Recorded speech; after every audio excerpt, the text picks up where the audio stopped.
Everyone, আজকে আমি চলে আসছি আমার প্রিয় ক্যাম্পাসে, আমার প্রিয় বিভাগে সমাজকর্ম বিভাগ। আমাদের আজকে অনার্স 4 বছর শেষ হয়ে যাওয়ার জন্য একটি বিদায় অনুষ্ঠানের আয়োজন করা হয়েছে। সেই অনুষ্ঠানে আমরা রেডি হয়ে সবাই চলে আসছি। আর এদিকে আমাদের যত গ্রুপিং ছবি ছিল সব ছবিটা খুব সুন্দর একটি গেট তৈরি করেছে। আর এই ছবির মধ্যে কিন্তু আমিও ছিলাম। একটু আসতে লেট হয়ে গেছে, তাই আমাদের প্রোগ্রামটা কিন্তু শুরু হয়ে গেছে। এর মধ্যে স্যারে খুব সুন্দর একটি গান শোনালেন।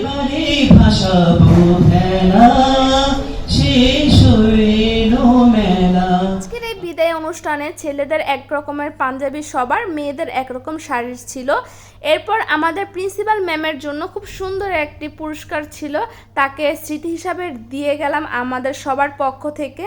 কিন্তু ম্যামকে এই গিফটটা হাতে তুলে দিতে গেছে। আর এই মুহূর্তটা কিন্তু অনেক বেশি ভালো লাগছে যে আমাদের কলেজের যে প্রিন্সিপাল তাকে আমরা কিছু দিতে পারতাছি। এরপর আমাদের ডিপার্টমেন্টের জন্য সবার জন্য একটি কেকের ব্যবস্থা আছে। আজকের এই কেকটা কিন্তু আমাদের প্রিন্সিপাল ম্যামকে দিয়ে কাটানো হবে, সেই এই কেকটা কেটে উদ্বোধন করবে আজকের এই অনুষ্ঠানটা। আমাদের প্রিন্সিপাল ম্যামকে আজকে অনেক বেশি সুন্দর লাগতেছে, আমার কাছে ওনাকে অনেক বেশি ভালো লাগে। উনি অনেক মার্জিতভাবে চলাফেরা করেন। তারপর এই তো দেখেন আমাদের সব স্টুডেন্টরা কি সুন্দর আর বসে আছে। আর আজকে আমাদের এই অনুষ্ঠানে কিন্তু আউট কোনো লোক নাই, সব আমরা নিজেরাই ছিলাম। তারপর খুব সুন্দরভাবে এখানে ক্রেজগুলা সবার নাম লেখা ছিল, সাজিয়ে রাখছে, সবাইকে ক্রেজ দিবে। আর যার নাম ধরে ডাকতেছে আর সবাই এসে ক্রেজ নিয়ে যাচ্ছে ম্যামের হাত থেকে, স্যারদের হাত থেকে। তো এখন আমার পালা, আমিও চলে আসলাম ক্রেজ নেওয়ার জন্য।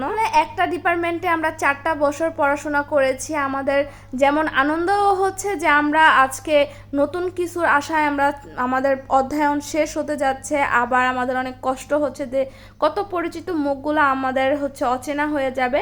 তারপর সবাইকে কিন্তু কেক দেওয়া হচ্ছে এক পিস করে। এরপর সবাই নিচে চলে আসলো। আমাদের প্রিয় স্যার সবার উদ্দেশ্যে একটি গান শোনাবেন।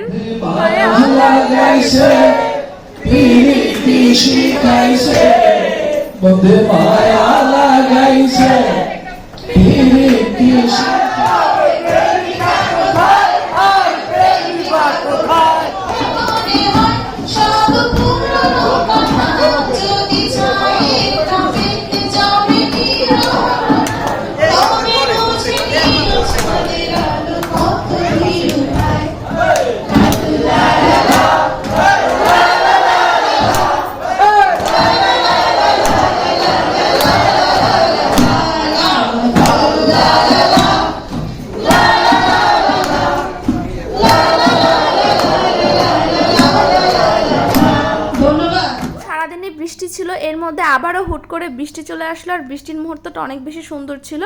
আর আমার বন্ধু বান্ধব সবাই অনেক ডান্স করতেছিল। আর আমাদের 3 ফ্রেন্ডের এখানে 3টা ক্রেজ ছিল। এরপর খাওয়ার পালা, সবাইকে খাবার দিয়ে দিছে, যেহেতু 3টার মতো বেজে গেছে, দুপুরের খাবারের সময় হয়ে গেছে। আর আমার একটা ফ্রেন্ডকে জিজ্ঞেস করতেছিলাম যে কয় প্যাকেট নিয়েছে, সে বলতেছে যে না আমি 1 প্যাকেটই নিয়েছি। দেখেন আরেকটা মোটু ফ্রেন্ড, সেও কিন্তু তার মনে হচ্ছে না যে 1 প্যাকেটে হয়েছে।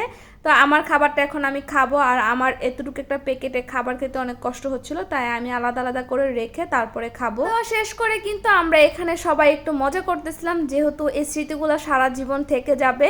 আর স্মৃতিতে রাখার জন্যই কিন্তু একটা প্ল্যান করেছি যে সবাই এইভাবে আসবে, একটা করে রিয়াকশন দিবে। তো আজকের এই বিদায় অনুষ্ঠানটা ভালো লাগলে অবশ্যই শেয়ার করে দিবেন।